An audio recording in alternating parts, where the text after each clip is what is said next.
Nyeri saat ejakulasi pria, rasa perih, sakit, atau tidak nyaman setelah keluar mani. Banyak pria diam-diam panik, tapi malu bertanya. Lalu mulai muncul pertanyaan, apakah ini normal? Apakah kondisi ini serius? Dan sebenarnya harus periksa ke dokter apa? Yuk kita bahas pelan-pelan. Follow dulu, karena banyak pria mengabaikan kondisi ini terlalu lama. Nyeri saat ejakulasi bisa dikaitkan dengan beberapa kondisi berbeda.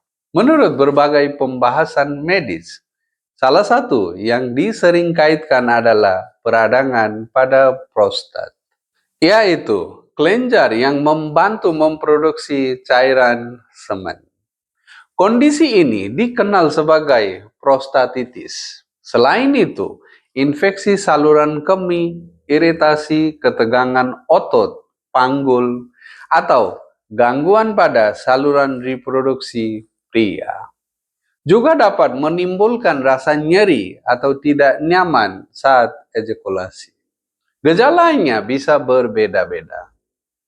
Ada yang terasa seperti terbakar, ada yang nyeri tajam, ada juga yang terasa berat di area panggul atau selangkangan. Sekarang pertanyaannya, apakah kondisi ini serius? Jawabannya tergantung penyebab dan gejalanya. Kalau hanya sekali dan ringan, belum tentu sesuatu yang berat.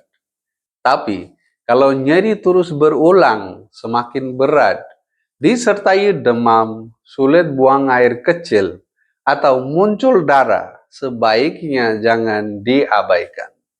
Karena tubuh bisa saja sedang memberi sinyal adanya peradangan atau gangguan tertentu. Lalu, harus ke dokter apa? Biasanya bisa mulai dari dokter umum terlebih dahulu, dan bila diperlukan, dokter dapat merujuk ke dokter spesialis urologi, yaitu dokter yang menangani saluran kemih dan kesehatan reproduksi pria. Sekarang, apa tips umum yang sering dianjurkan? Perbanyak minum air. Hindari menahan buang air kecil terlalu lama. Kurangi alkohol dan rokok berlebihan. Dan perhatikan bila ada gejala lain ikut muncul. Yang paling penting, jangan malu untuk mencari bantuan medis. Karena semakin cepat diperiksa, biasanya semakin mudah memahami penyebabnya.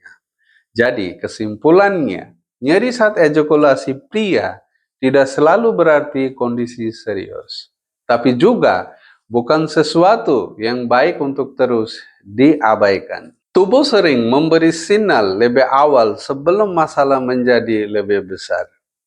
Disclaimer, video ini bersifat edukasi dan bukan pengganti saran medis profesional.